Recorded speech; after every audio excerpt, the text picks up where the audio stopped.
Glória a Deus. Cumprimento a igreja na paz do Senhor. Podem estar sentados.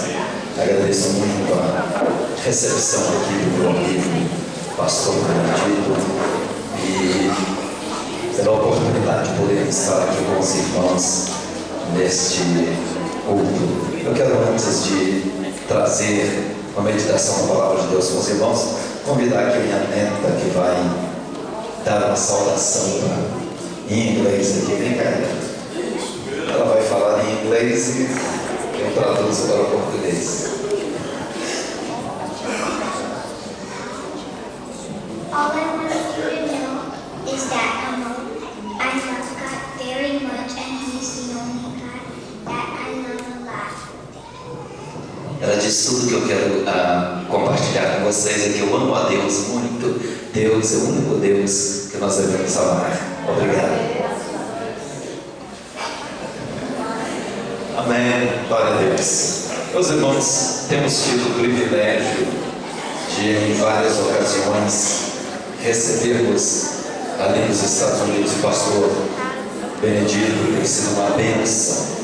O grande problema de uma igreja como essa, de ter um pastor do nível do pastor Benedito, é que não dá para ficar com um pastor desse só para vocês. Vocês têm que dividir com a gente também, precisamos dele. E de vez em quando ele tem que atender esses convites, mas eu quero dizer para os irmãos, à medida que o pastor Benedito vai pregar a palavra de Deus nesses congressos, em outras partes, essa igreja compartilhando, repartindo o seu pastor, e seguramente a esposa, a família, ter que repartir o esposo com outras igrejas para estar pregando em outras partes. É bastante difícil para a família, mas é muito recompensador pelo trabalho que é feito lá fora. Então eu quero agradecer em nome das nossas igrejas ali por onde ele vem pregado. Eu quero agradecer a essa igreja pela compreensão de aceitar a ausência do pastor Benedito, mas ele não vai lá para passear. A gente tem até tentado, mas ele sem esposa, ele não quer passear. Mas vamos para o passeio, não, sem esposa. Aí a minha esposa está insistindo: olha, tem que trazer a esposa, tira o visto da esposa e traga a esposa para estarem juntos. Então estão devendo essa aí para estarmos ali. E também quero muito levar o pastor Benedito ao Japão. Temos várias igrejas ali no Japão que precisam ouvir a mensagem, a palavra de Deus através do pastor Benedito. Obviamente a gente que ouve senta para ouvir o pastor Benedito, para vir à igreja dele, para poder pregar com ele sentado, fica-se uma situação meio constrangedora. Eu gostaria de sentar aqui e estar ouvindo o pastor pregando a palavra de Deus. Pois eu quero compartilhar com os irmãos deste culto Isaías capítulo 43, versos 1 e o verso de número 2. Hoje é um culto missionário e para mim é uma honra poder, como missionário desta igreja aqui, porque sou missionário do estado de Minas, da Convenção Mineira, Belo Horizonte, então especificamente Belo Horizonte e Nova Lima. Essas duas igrejas associaram-se para nos enviar para o campo missionário há 28 anos atrás.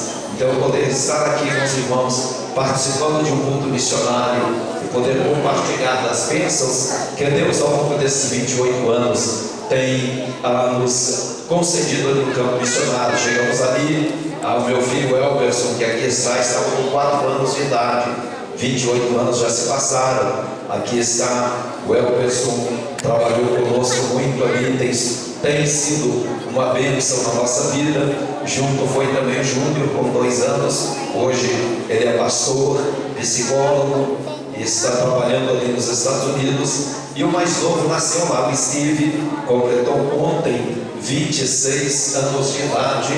Pela primeira vez teve um aniversário dele que nem eu nem minha esposa estivéssemos juntos, ou com ele.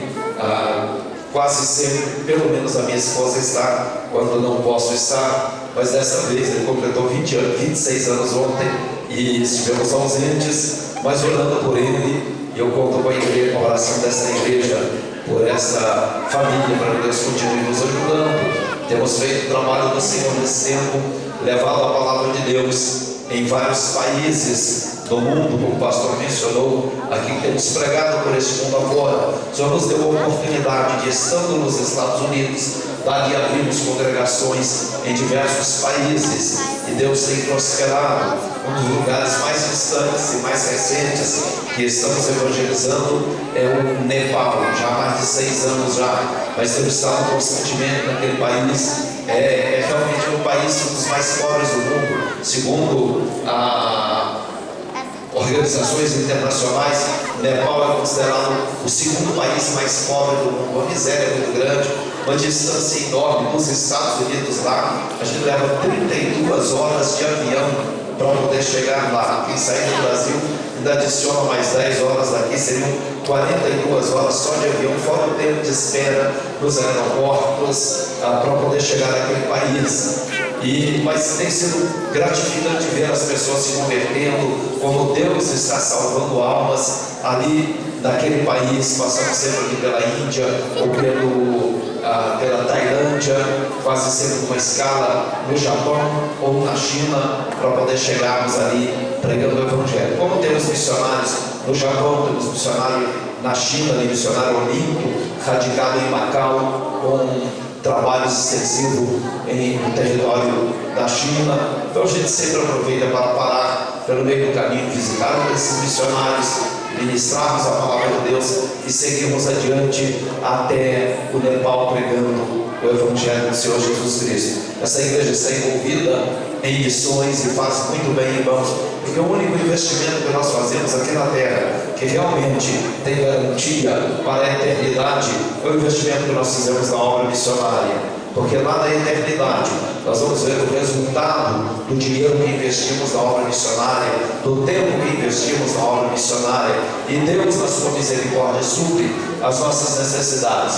Um crente comprometido em ofertar para a obra missionária, ele recebe de volta um comprometimento de Deus em abençoar a sua vida. Que Deus faça a depender do dinheiro desse crente. Quando Deus sabe que ele pode contar com o dinheiro do crente para sustentar missionário, Deus se compromete também a não deixar faltar para você o dinheiro para você ofertar para a obra missionária, para que o missionário que está lá no campo, dependendo inteiramente da sua oferta de fé, de amor pela obra missionária, para que ele tenha sustento no campo missionário. Vamos contar para os irmãos as aflições que passamos no campo missionário. Há épocas em que estivemos e não havia nada. Chegamos nos Estados Unidos como missionários, e assim que chegamos, o governo brasileiro mudou as leis em relação a envio de dólar para fora do país, e proibiu qualquer remessa de dólares para fora do país. E a igreja aqui ficou sem como enviar o nosso salário. Nós passamos os 6 primeiros meses nos Estados Unidos sem receber o nosso salário aqui no Brasil, e tivemos que estar pela fé, irmãos, numa dependência de um milagre após milagre atrás de milagre. Não havia. A igreja mandava o dinheiro daqui para a Secretaria de Missões do Rio de Janeiro, e a Secretaria de Missões do Rio de Janeiro não tinha como mandar o salário para nós ali, para dificultar mais a situação.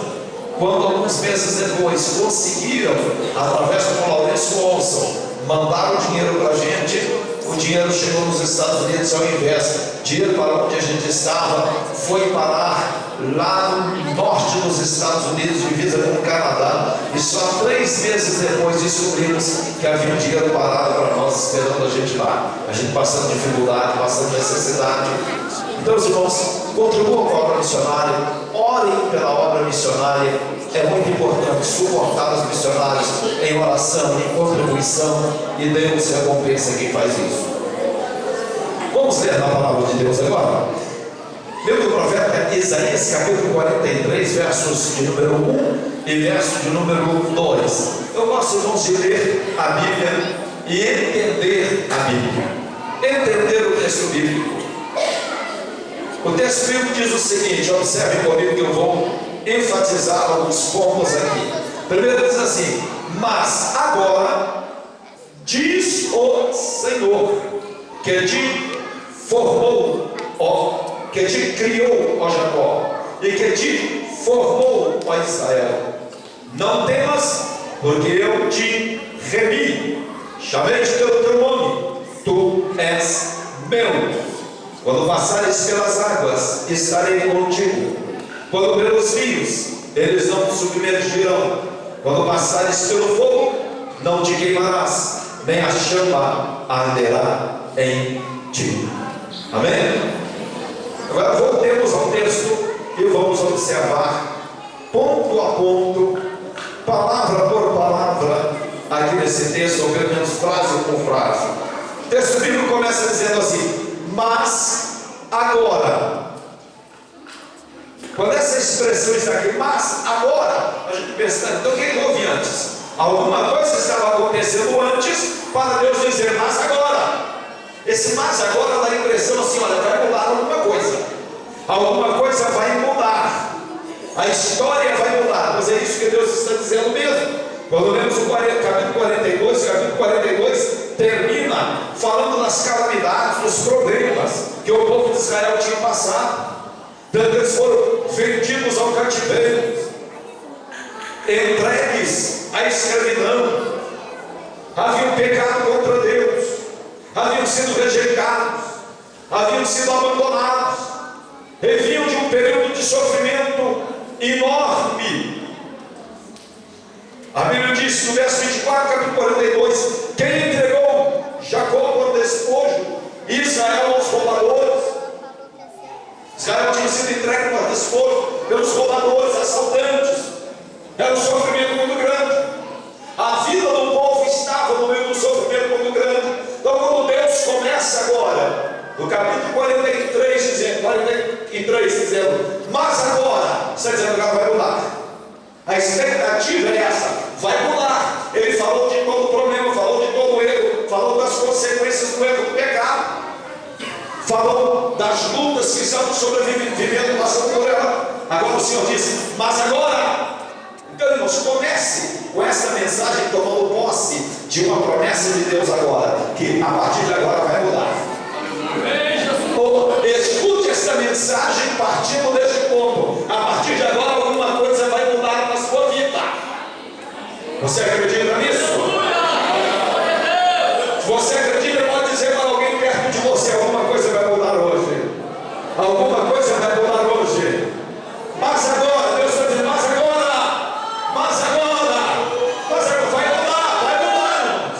Essa mensagem é para mudar alguma coisa. Mas agora, e para não haver dúvida, para ninguém pensar assim, é mais um pregador daquele, é mais um pregador que vai incentivar.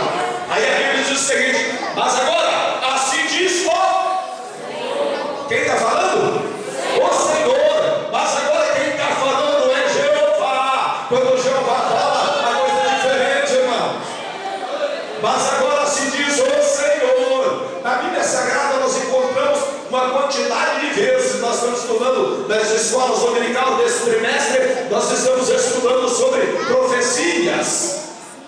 E vemos sempre que essa expressão, assim diz o Senhor, é uma expressão que está fazendo uma referência direta, entre aspas, àquilo que Deus está falando diretamente. Agora não se trata de uma profecia, de uma mensagem que Deus dá para o profeta entregar segundo a sua cultura, segundo as suas palavras, e ele vai agora moldar, escrever a seu jeito e transmitir a mensagem. Não, aqui trata-se de uma profecia ditada diretamente por Deus. É Jeová quem fala, é Deus quem fala. Ele diz, mas agora, assim diz Jeová. Mas isso tem um peso enorme, isso tem um peso muito grande, quando a palavra de Deus é entregue e pode ser dita da seguinte forma, assim diz Jeová, assim diz o Senhor. Então esta palavra aqui não é minha, esta palavra é de Deus, eu só estou citando a palavra de Deus para os irmãos. E quando eu cito a palavra de Deus, ela se reveste de mais autoridade. E por causa disso eu falo e prego com muita autoridade, porque não estou pregando a minha palavra, porque não fui eu quem inventei o que eu estou pregando nesta noite, mas foi Jeová quem falou, foi Deus quem falou. Mas agora, assim diz Jeová, assim diz o Senhor, assim diz o Senhor. É Deus quem vai falar, e quando Deus vai falar, a gente faz o que essa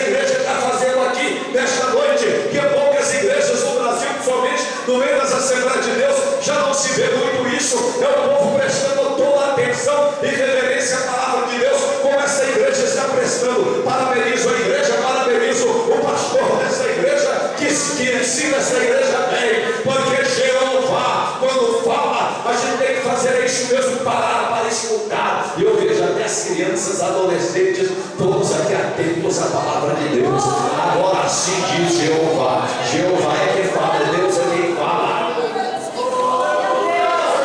Aleluia. Pode glorificar, se Deus está falando.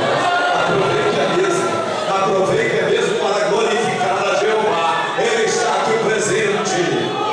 Aleluia. Agora se diz o Senhor. E quem é esse? Deus diz, sabe o que Deus diz agora? Diz para se identificar com o povo. Ele diz, aqui diz o Senhor, Jeová, que te criou. Aleluia. Você já viu que te criei? Fui eu quem te fiz. Eu te criei. E quando Deus, o que Deus criou, não foi tudo com um propósito. A Bíblia diz que Deus fez tudo com um propósito determinado. Você foi criado por Deus com um determinado propósito. A sua vida tem propósito diante de Deus. Livro de Gênesis, quando fala da criação, diz que no sétimo dia, terminando Deus, quando Deus criou o homem, Deus observou, olhou, fez o primeiro casal, achou bom, e a Bíblia diz, e viu Deus que era muito bom. Pastor Benedito, Deus te fez e falou, eu achei muito bom o que eu fiz. Minha irmã, Deus te fez e falou, eu achei muito bom o que eu fiz. Tem crente que tem mania de ficar olhando no espelho e achando ruim o que Deus fez. Ah, eu estou achando que está ruim demais, e que tristeza, eu sou feia, eu sou isso, não gosto da minha cor, não gosto do meu cabelo, não gosto disso, não gosto daquilo, não gosto daquele outro, e não gosto de tanta coisa. Meu irmão, minha irmã, Deus gostou daquilo que Ele fez. Deus te fez do jeito que você é, e a Bíblia diz que Ele olhou e achou que é muito bom o que Ele fez. Deus não fez nada errado, Ele fez, gostou do que fez e tem um propósito. Ele fez com um propósito. Está pensando que Ele te criou à toa? Não foi à toa, não. Verso 7, no capítulo 43 diz o seguinte: a todos os que são chamados pelo meu nome, os que criei para a minha glória e os formei. Deus disse, eu criei para a minha glória. Você foi criada para a glória de Deus, você foi criado para a glória de Deus. A nossa vida em si, ela glorifica a Deus, irmãos. Desde o ventre da mãe, aquele mistério que começa a acontecer no ventre da mãe, na fecundação de um óvulo no ventre da mãe, é uma coisa ainda microscópica, para se ver ainda, é apenas com microscópio que consegue se enxergar aquele óvulo fecundado, com um dia de fecundado, com 24 horas de fecundado. Mas sabe uma coisa, aquela coisa microscópica que está no ventre da mãe, acabado de ser fecundado, aquilo já tem tudo para glorificar a Deus, porque naquilo ali já tem todos os elementos necessários. Daquela primeira célula tronco que foi formado, tem tudo necessário para depois crescer em ossos, nervos, músculos, pele, cabelo, olhos, orelhas, tudo já está ali, coração, está tudo naquela coisa minúscula no ventre de uma mulher. Isso é para a glória de Deus, irmãos. Salmo 139, o salmista disse que foi Deus quem me entreteceu no ventre da minha mãe. É um mistério, ninguém consegue entender e explicar. Como é que pode duas coisas líquidas, o espermatozoide e o óvulo, os dois se encontram, e daquele encontro, de repente, com o tempo, 9 meses depois, ali estão ossos formados, cabelos, olhos, ali tem pulmão, coração, cada coisa no lugar certo, irmãos. Tudo no lugar certo. Deus, eu fiz isso para a minha glória. Eu fiz isso para mostrar para o mundo que só eu sei fazer. Só eu sei fazer. Ninguém consegue. Os cientistas conseguiram clonar, copiar, mas fazer só Deus consegue fazer. Só Deus consegue do nada criar. Ele disse, assim diz o Senhor que te criou. Irmãos, lembra que você foi criado por Deus. Você foi criada por Deus. Irmãos, e se Ele criou uma vez, Ele sabe reparar aquilo que depois estragou. Viu? As pessoas que não compram um carro mais novo, mais sofisticado, quando dá problema o carro, ele não vai na oficina do seu Zé da esquina para poder consertar. Fala, não, esse carro é novo. Esse carro é um carro importado, eu levo uma oficina autorizada. Eu levo na fábrica. É marca Volks, eu vou levar na oficina da Volks. É marca Fiat, eu vou levar na Fiat. Por que você vai levar na Fiat? É porque o carro marca Fiat, foi a Fiat que fez. A Fiat sabe onde está o defeito. A Fiat sabe como corrigir. Meu irmão, quando este corpo que Deus criou também der algum problema, tenha liberdade de vir para a oração, trazer para o Criador dele e dizer: meu Deus, o Senhor me criou, Senhor, e agora por tua misericórdia, o coração está dando defeito, mas o Senhor criou, o Senhor conserta. Senhor, está dando problema na coluna, mas o Senhor pode consertar. Está dando problema no fígado, mas o Senhor pode consertar. Eu vou levar para a oficina autorizada. Meu irmão, minha irmã, leve para a oficina autorizada aquilo que estragar em você. Leve para o Criador, porque só o Criador é a oficina autorizada, com garantia de que vai repor com peça nova, com peça original. Deus está lembrando a gente: assim diz Jeová que te criou. Te criou com um propósito, com um objetivo.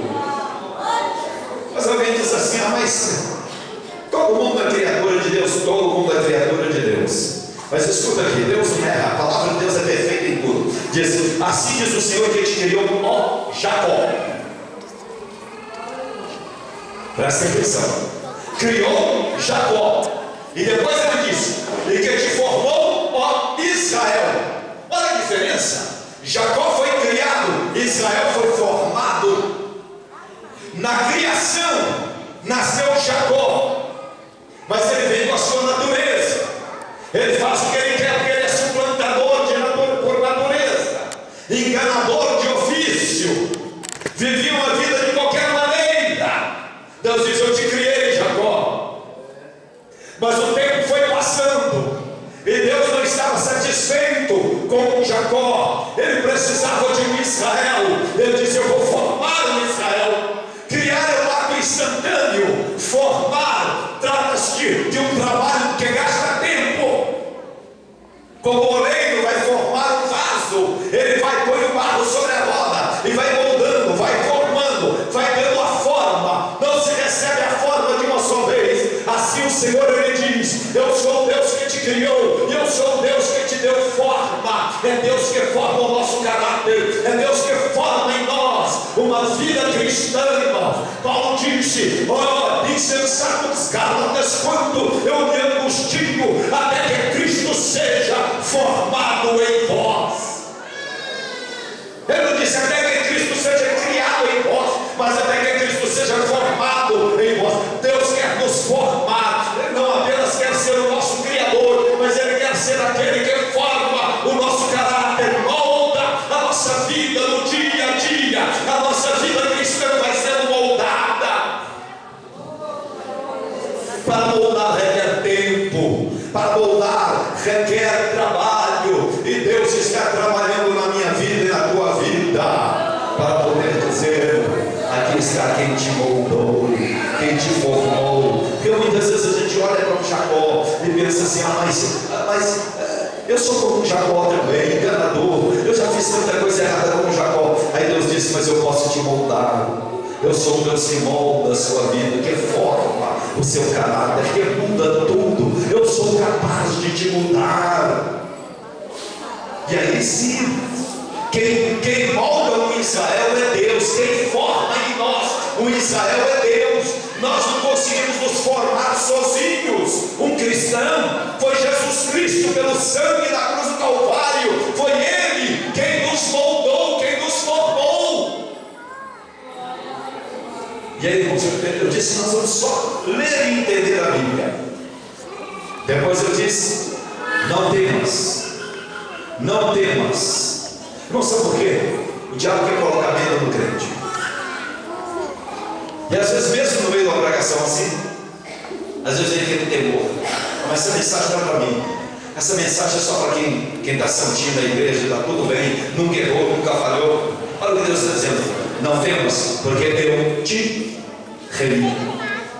Não temas, porque eu te remi. Ele diz: olha, quem diz é o Senhor que te criou, é Jeová quem te formou, e é o teu remidor. O que é remir?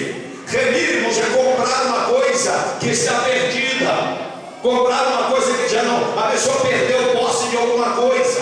Por exemplo, em Israel podia acontecer de uma pessoa ter uma fazenda, mas empobrecer, não ter dinheiro para pagar empregado, pegar dinheiro emprestado, não tinha como pagar, aí vai ao banco e toma a fazenda dele, e às vezes toma por pouco dinheiro. A pessoa leva, a fazenda vale 100 mil reais, 200 mil reais, ele deve 20 mil reais no banco, e o banco toma a fazenda por causa dos 20 mil reais. Mas aí havia a figura do parente remidor. Um parente poderia chegar no banco e dizer: por quanto essa fazenda foi tomada? O banco por 20 mil reais. Ele dizia: eu tomo de volta para ele. Não podia comprar para si mesmo, mas podia comprar para o dono. Eu compro de novo por esse dinheiro, pelo dinheiro que ele está. Perdeu a fazenda, eu compro, eu pago para ele. A vida também era a mesma coisa. Era possível uma pessoa ficar tão pobre, dever tanto, que ele poderia ser levado como escravo. E uma vez levado como escravo, somente alguém que tivesse mais posse poderia pagar o valor daquela pessoa na dívida para libertá-la da escravidão. Foi essa a ideia que o Senhor passa para nós quando diz: eu te remi. Sem Deus nós éramos escravos do pecado, sem Deus nós éramos escravos deste mundo, mas Ele pagou o preço, Ele nos remiu, Ele viu em nós um valor e disse: eu quero para mim, e nos comprou de volta, nos adquiriu de volta. Assim fez Deus. Irmãos, deixa eu ver se eu tenho uma coisa aqui no mosteiro.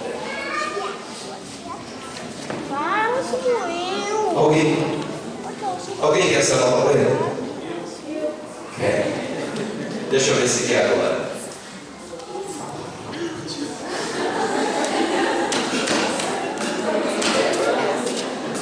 Alguém quer essa nota aí? Quer, gente? Quer? Segura, rapaz. Você falou que quer. Quer? Pode pisar nela também. Pisa nela igual você. Segura. Pegou. Calma. Segura. Senta ali com ela. Senta com essa nota aí. Isso. Deixa ela passar de mão em mão aí. Deixa mais alguém pegar nela e pisar. Deixa mais alguém pegar nela aí. Tá, tô de mão em mão. Tá. Aí, deixa. Agora, sabe o que é redenção, irmãos? Sabe o que é redenção? Eu vou explicar o que é redenção. Dá licença. Cadê a nota? Me dá essa nota aqui. Cadê essa nota aí? Já andou de mão em mão, já foi pisada. É isso? Já foi cuspida. Agora, essa nota era minha, não era? Era minha, não era? Passei para frente, alguém pisou. Agora, os irmãos acham que essa nota ainda vale alguma coisa para mim? Vale quanto? Ela vale o valor original dela. Eu vou guardar. Isso é redenção. Sabe por quê? Sabe por que eu quero essa nota de volta?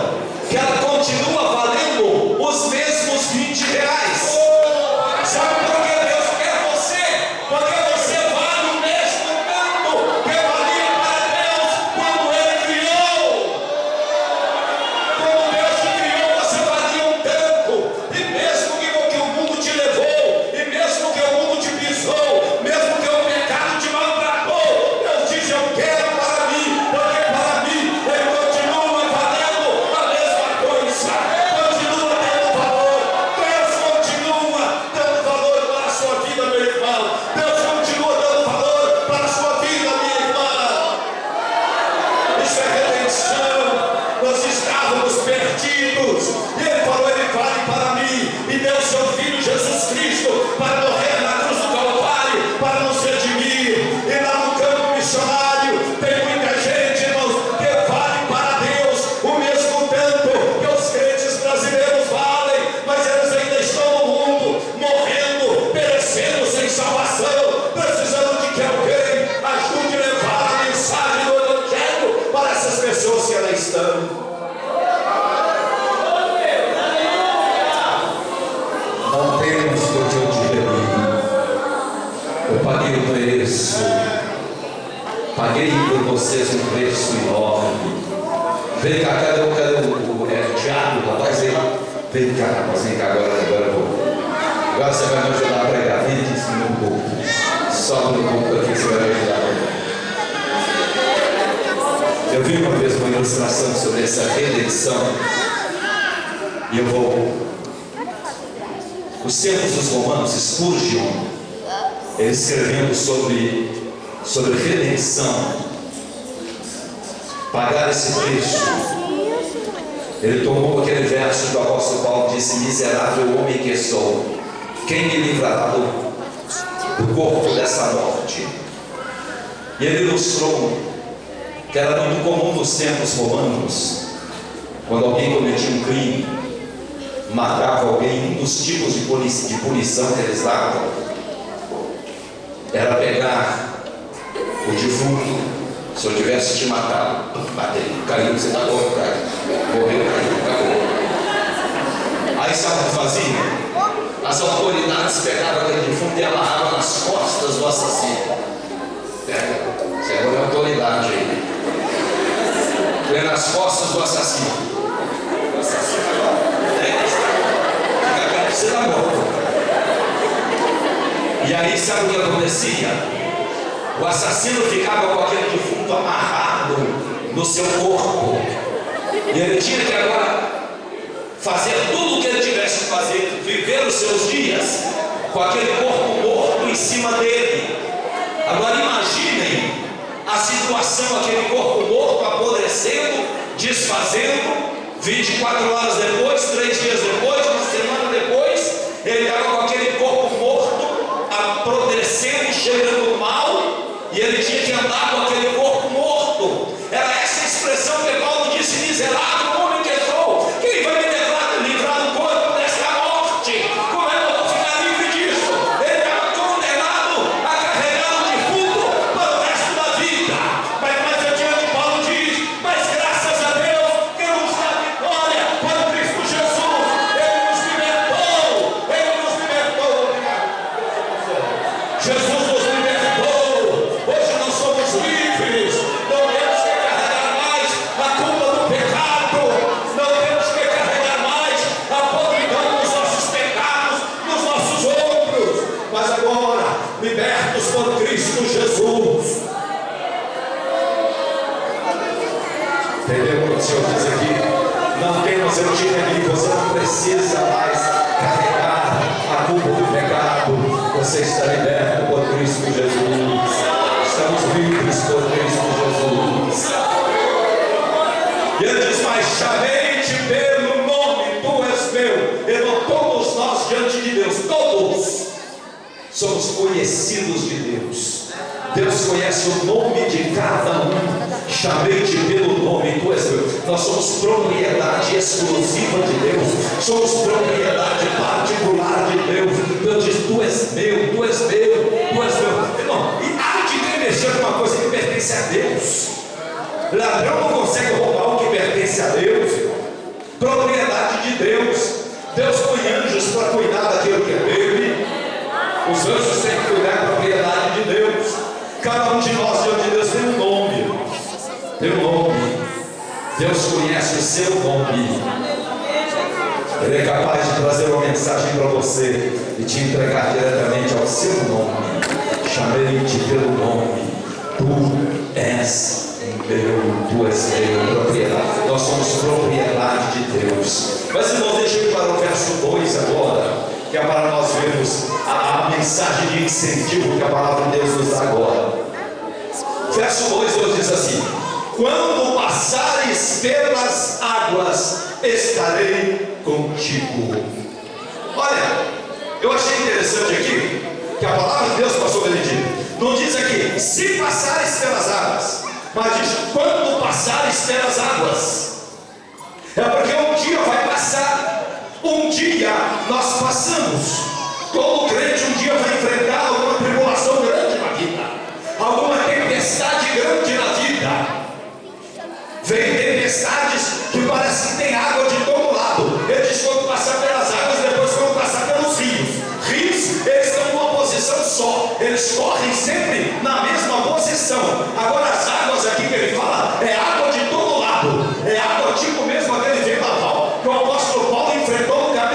7 de Atos dos Apóstolos, que diz que eles tinham perdido a esperança de se salvar. A tempestade era tão grande, eles pensaram: ninguém vai salvar. Perderam a esperança de sobreviver. Mas a palavra de Deus diz: quando passares pelas águas, eu estarei contigo. Quando amanhece o dia, o apóstolo Paulo chama o capitão comandante do navio e diz: olha, o Deus a quem eu sirvo esteve comigo nesta noite.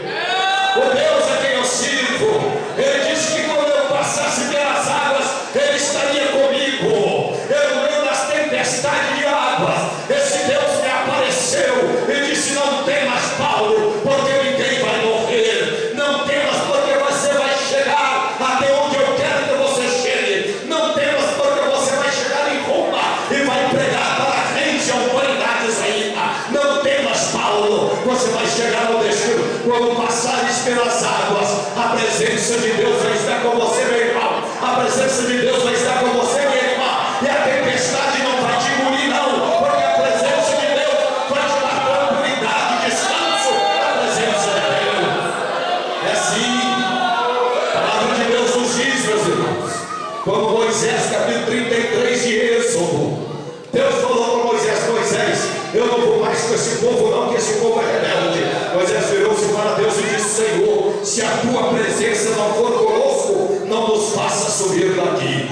Senhor, sem a tua presença eu não vou. Aí Deus disse para Moisés: Moisés, você achou graça diante de mim. A minha presença irá contigo para te fazer descansar. Uma presença de Deus conosco, ela traz um descanso, uma tranquilidade, uma paz. E esse inimigo fica confundido, porque o inimigo, ele manda tribulação, manda problema, manda luta, e ele vê o crente em paz indo para a igreja. Ele vê o crente encontrando com outro crente e dizendo: a paz do Senhor, meu irmão, a paz do Senhor, minha irmã. Vai tudo bem, vai tudo bem.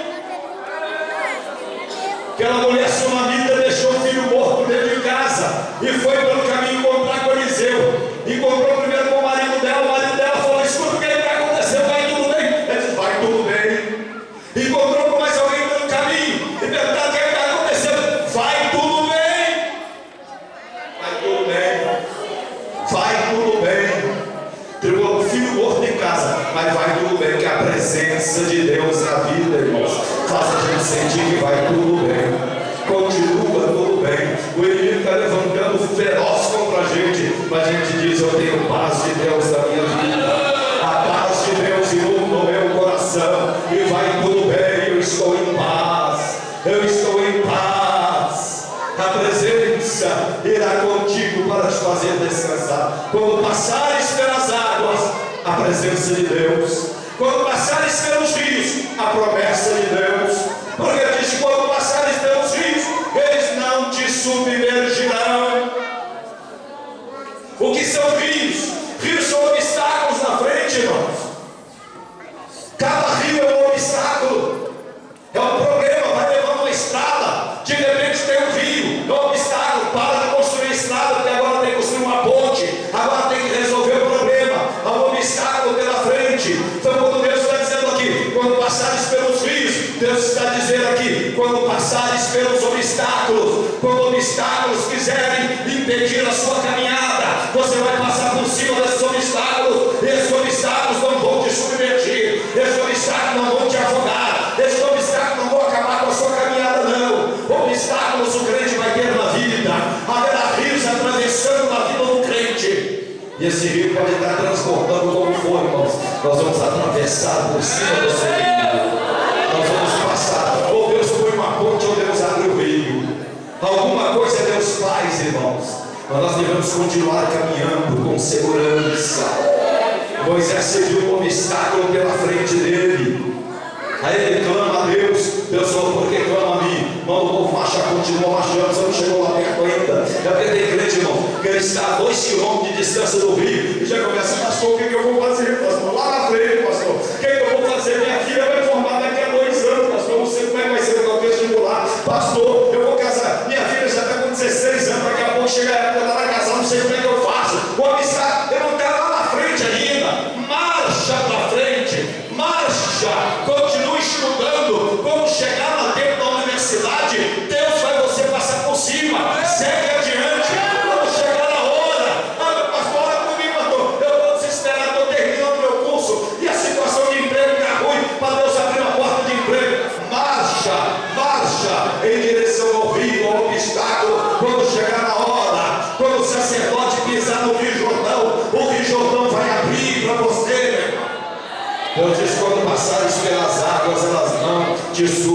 fugirão. E depois ele disse: e quando passares pelo fogo, porque o crente também passa por fogo. Fogo na Bíblia, irmãos, é provação. A Bíblia fala que a nossa fé é provada como ouro. Como é que prova o ouro? No fogo. Eu trabalhei também no Novel. Conheço o processo desde arrancar a pedra lá no fundo da mina até quando ela sai purificada depois, só aquelas barras de ouro de 1 libra cada uma, aquelas barras de ouro prontinha ali. Acompanhei todo o processo ali, a minha função envolvia tudo isso. E era a última prova do ouro, era o fogo. Era a última coisa. Passava com fogo de temperatura de 2.000 graus centígrados, que ali tudo que fosse impureza, afinal queimava toda a impureza e saía aquele ouro líquido. Colocava já nas formas, já com o emblema da companhia. Terminava de pôr na forma, colocava dentro de um líquido especial. Ele esfriava de uma vez, ele podia tirar do fogo, pôr no líquido e pegar na mão, estava frio. Pronto. Passou pela prova.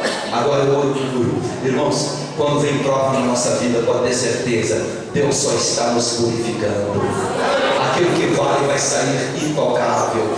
O fogo não vai queimar aquilo que é precioso em nós, não. O fogo pode queimar as impurezas, pode queimar as coisas que não servem em nós. Mas Deus disse: quando passares pelo fogo, ele não te queimará, nem a chama arderá em ti. Essa é a aprovação. E nós temos exemplo na Bíblia: Ananias, Misael e Azarias. O rei mandou colocar na fornalha de fogo ardente. Interessante que eu observei aqui é que Ananias, Misael e Azarias, eles mudaram o nome dele para Sadraque, Mesaque e Abednego. Mas na hora nem o rei chamava eles de Sadraque, Mesaque e Abednego, porque eles viam que a mão de Deus estava sobre ele. Eles tentaram fazer eles esqueceram Deus, que mudaram o nome de Ananias, Misael e Azarias para nomes de deuses babilônicos. Mas eles não esqueceram Deus, não, irmãos. Porque eles conseguiram apagar o nome deles do registro, deram outra carteira de identidade para eles, mas não mudaram por dentro a fé que eles tinham em Deus.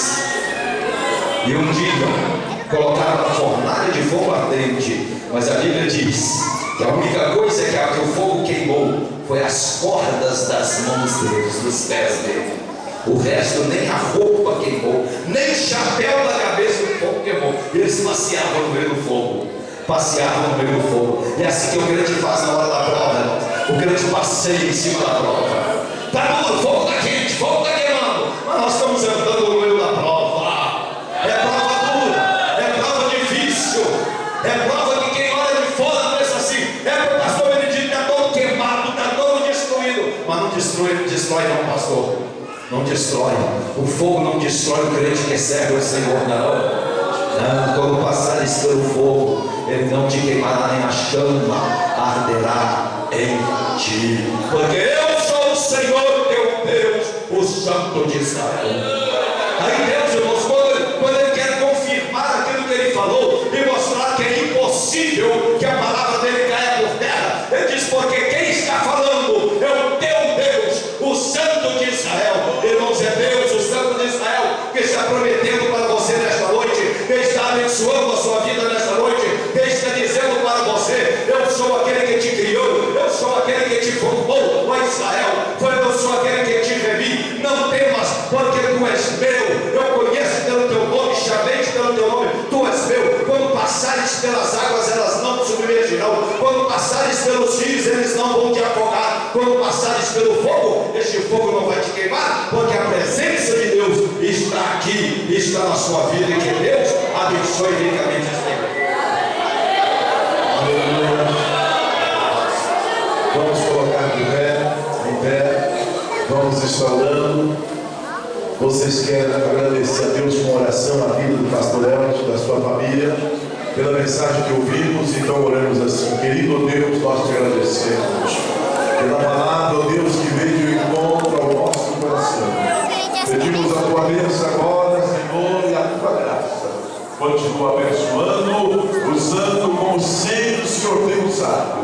Nós lhe pedimos a tua bênção e a tua graça, em nome do Senhor Jesus. Amém. Graças a Deus. Talvez assentados aqui, nós agora vamos adorar a Deus com os nossos bens, com a nossa fazenda. Cadê a irmã Maria? Para louvar o Senhor com a nossa regente. Está aí não? Ah, tá.